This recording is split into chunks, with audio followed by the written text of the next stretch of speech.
Hello friends, welcome to integral affairs. मेरा नाम है मुनींद्र प्रताप और आज हम पढ़ने वाले हैं 24 जनवरी के इंपॉर्टेंट करंट अफेयर्स।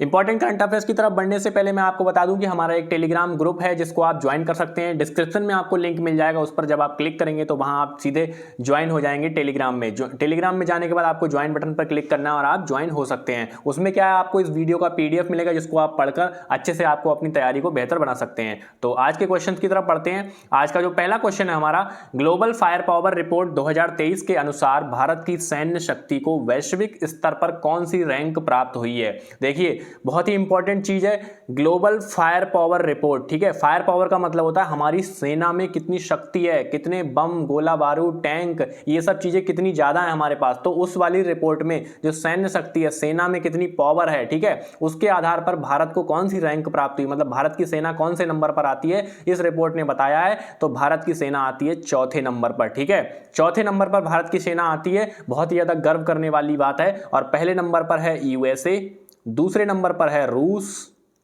और तीसरे नंबर पर कौन है आप जान सकते हैं, चीन। ठीक है, तो चीन का नंबर तीसरा है और भारत का नंबर है चौथा। चौथे नंबर पर भारत की ग्लोबल फायर पावर रिपोर्ट 2023 में भारत का स्थान, भारत की सैन्य शक्ति जो है उसको चौथी रैंक स्थान हासिल हुआ है। उसके बाद अगली क्वेश्चन है हमारा, अगला है कि हाल ही में अमेरिकन इंडिया फाउंडेशन ने भारत के पहले STEM innovation and learning centre का उद्घाटन कहां किया। हाल ही में अमेरिकन इंडिया फाउंडेशन, ठीक है, अमेरिकन इंडिया फाउंडेशन ने क्या करा है, STEM innovation and learning centre का उद्घाटन। ठीक है, जो भी इनोवेशन होते हैं नए नए, ठीक है, और जो भी नई चीजें सीखने का जो सेंटर बनाया गया उसका उद्घाटन कहां पर करा गया है आपको बताना है। वो है कि चेन्नई में। ठीक है, चेन्नई में इसका उद्घाटन किया गया और STEM की फुल फॉर्म है साइंस टेक्नोलॉजी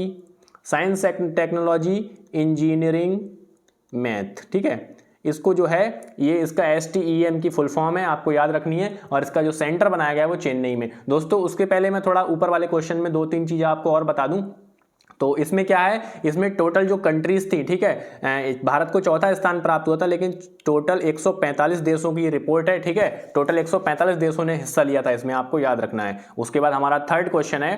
थर्ड क्वेश्चन क्या है, हाल ही में न्यूजीलैंड के नए प्रधानमंत्री के रूप में किसे नियुक्त किया गया। आपको पता है भारत और न्यूजीलैंड की वनडे सीरीज चल रही है, 50-50 ओवरों के जो मैच होते हैं वो चल रहे हैं। आज तीसरा वनडे भी है, आपको पता ही होगा, भारत ने बहुत अच्छा प्रदर्शन किया है। तो न्यूजीलैंड के नए प्रधानमंत्री कौन बन गए हैं आपको बताना है। तो आपका आंसर हो जाएगा क्रिस हिपकिंस। ठीक है, क्रिस हिपकिंस इनके नए प्रधानमंत्री हैं, जो कि न्यूजीलैंड के कौन थे, ये शिक्षा मंत्री। ठीक है, न्यूजीलैंड के शिक्षा मंत्री थे, इनको न्यूजीलैंड का नया प्रधानमंत्री बना दिया गया है। और जो अब जो है शिक्षा मंत्री कौन बन गई, ये है जेसिंडा आर्डर्न, जो कि एक फीमेल है। ठीक है, जेसिंडा आर्डर्न जो कि फीमेल हैं, जो अब नई एजुकेशन मिनिस्टर बना दी गई हैं। आपको याद रखना है न्यूजीलैंड के नए प्रधानमंत्री कौन बन गए हैं, क्रिस हिपकिंस। ठीक है, उसके बाद अगला क्वेश्चन है हमारा, भारतीय सेना द्वारा मेगा अभ्यास एमफैक्स 2023 का आयोजन कहां किया गया। देखिए, एमफैक्स 2023 इसका आयोजन किया जा रहा है। तो मेगा अभ्यास है, भारत की सेनाएं जो है अभ्यास करती रहती हैं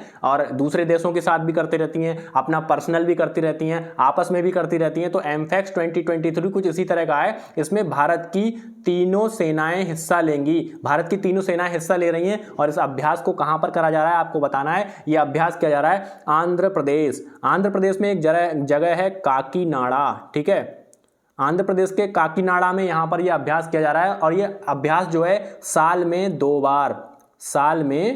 बार किया जाता है और भारत की तीनों सेनाएं इसमें हिस्सा ले रही हैं। एमफैक्स 2023 का आयोजन आंध्र प्रदेश के काकीनाडा में किया जा रहा है। उसके बाद अगला क्वेश्चन है, वर्ष 2022 में देश के नंबर 1 पुलिस थाने का पुरस्कार किसे प्रदान किया गया। देखिए, इसमें क्या है, नंबर 1 पुलिस थाना, ठीक है, भारत का, पूरे भारत का नंबर 1 पुलिस थाना। तो आपको बताना है, देखिए मैंने इसमें ऑप्शन नहीं दिए हैं, इसमें डायरेक्ट आपको आंसर दे दिया है। तो ये थाने का नाम है अस्का थाना, जो कि है गंजाम जिले में। और गंजाम जिला कहाँ है, उड़ीसा में। उड़ीसा के गंजाम जिले के अस्का थाना को देश का नंबर 1 पुलिस थाना। अब नंबर 1 कैसे बनता है कोई पुलिस थाना, वहां की कानून व्यवस्था को देख के, वहां का जो पुलिस का रिस्पॉन्स है उसे देख के, वहां की सुविधाएं देखकर, वहां की जनता का रिव्यू लेते हैं, तब जो है देश का नंबर 1 थाना बनता है, जो कि अस्का थाना गंजाम जिला उड़ीसा का बना है। उसके बाद अगला क्वेश्चन है हमारा, हाल ही में किस राज्य ने स्कूल ऑफ एमिनेंस प्रोजेक्ट को लॉन्च किया है। ठीक है, बहुत इंपॉर्टेंट चीज है स्कूल ऑफ एमिनेंस। आपको पता ही होगा कि बहुत अच्छा काम कर रही है, ठीक है, दिल्ली सरकार बहुत अच्छा काम कर रही है स्कूलों के मामले में। तो उसी की तर्ज पर क्या करा गया यहाँ पर, पंजाब ने, ठीक है, पंजाब ने एक प्रोजेक्ट लॉन्च किया है जिसका नाम है स्कूल ऑफ एमिनेंस। अब इसमें क्या किया जाएगा, पंजाब के जो 23 जिले हैं उनमें से 117 स्कूलों को, 117 सरकारी स्कूलों को, ठीक है, यहाँ पर सरकारी स्कूलों की बात हो रही है, 117 सरकारी स्कूलों को थोड़ा उनका विकास करने के लिए, उनका उन्नयन करने के लिए, और ये 9th से 12th वाले होंगे, ठीक है, 9th से 12th वाले स्पेशली इन विद्यालयों पर ध्यान दिया जाएगा और इसका उन्नयन किया जाएगा, इनका विकास किया जाएगा। इसका जो शुरुआती बजट है, तो शुरुआती दोस्तों बजट कितना रखा गया है, 200 करोड़ रुपए का, ठीक है, तो 200 करोड़ रुपए का शुरुआती बजट रखा गया है। School of eminence project Punjab सरकार द्वारा लॉन्च किया गया है। उसके बाद अगला क्वेश्चन है हमारा, हाल ही में उड़ीसा के पहले अंतर्राष्ट्रीय शिल्प शिखर सम्मेलन 2023 का उद्घाटन किसके द्वारा किया गया है। देखिए उड़ीसा में कौन सा सम्मेलन चल रहा है, शिल्प शिखर सम्मेलन 2023, ठीक है, जनवरी महीने में चल रहा है शिल्प शिखर सम्मेलन,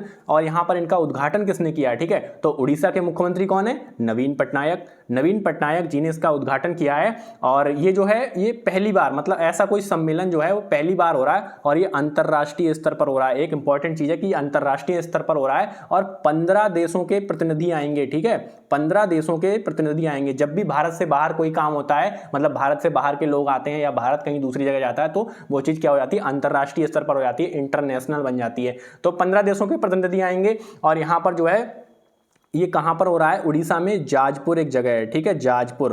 और जाजपुर क्या है, उड़ीसा की राजधानी थी पहले, ठीक है, पहले जाजपुर जो थी वो क्या थी, उड़ीसा की राजधानी थी, प्राचीन राजधानी। तो नवीन पटनायक जी ने उद्घाटन किया अंतर्राष्ट्रीय शिल्प शिखर सम्मेलन 2023 का। उसके बाद अगला क्वेश्चन है हमारा, हाल ही में लद्दाख के उपराज्यपाल आर.के. माथुर ने किस उद्देश्य से अल्पाइन योजना को प्रारंभ किया है। देखिए अब आपको यहाँ पर दो क्वेश्चन क्लियर हो रहे हैं। देखिए मैं आपको बताता रहता हूँ कि गवर्नर, मुख्यमंत्री और राजधानी और 22 गवर्नर, ठीक है, तो इन सबको आपको याद रखना होता है। तो लद्दाख के उपराज्यपाल कौन है, आर.के. माथुर, सबसे पहला ये क्वेश्चन। अब ये देखिए अल्पाइन योजना शुरू करी है, वहां के उपराज्यपाल ने अल्पाइन योजना शुरू करी है। ये क्यों करी गई है, मतलब किस उद्देश्य से करी गई है, तो मैं आपको बता दूं कि जो भूमि अभिलेखों के डिजिटलीकरण के लिए। अब देखिए भूमि अभिलेखों में क्या आता है, खसरा खतौनी जो आते हैं, ठीक है, गाटा संख्या, वो सब आपने सुना होगा कभी ना कभी अपनी लाइफ में। तो उन जो अभिलेख हैं, भूमि के जितने कागजात होते हैं, मतलब जमीन से रिलेटेड, उन सबका डिजिटलीकरण होगा। मतलब आपको जो है एक नंबर मिला जाएगा, एक यूनिक नंबर मिलेगा, जैसे पैन कार्ड का नंबर होता है वैसे एक नंबर मिलेगा।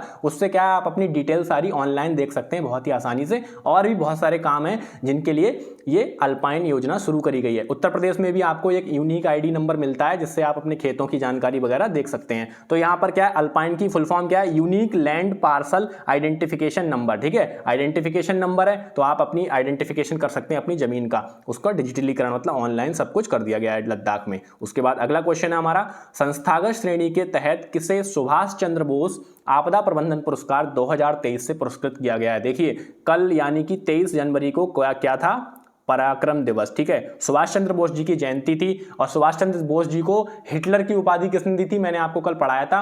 तो यहाँ पर हिटलर ने उनको नेताजी की उपाधि दी थी, ठीक है, नेताजी की उपाधि जो दी थी वो दी थी हिटलर ने सुभाष चंद्र बोस जी को, ठीक है। ना हिटलर ने भारत की कोई मदद करी थी, ना भारत में मतलब सुभाष चंद्र बोस ने कोई मदद करी थी हिटलर की। लेकिन जब हिटलर और सुभाष चंद्र बोस जी जब पहली बार मिले थे तो हिटलर ने उन्हें नेताजी कहकर संबोधित किया था।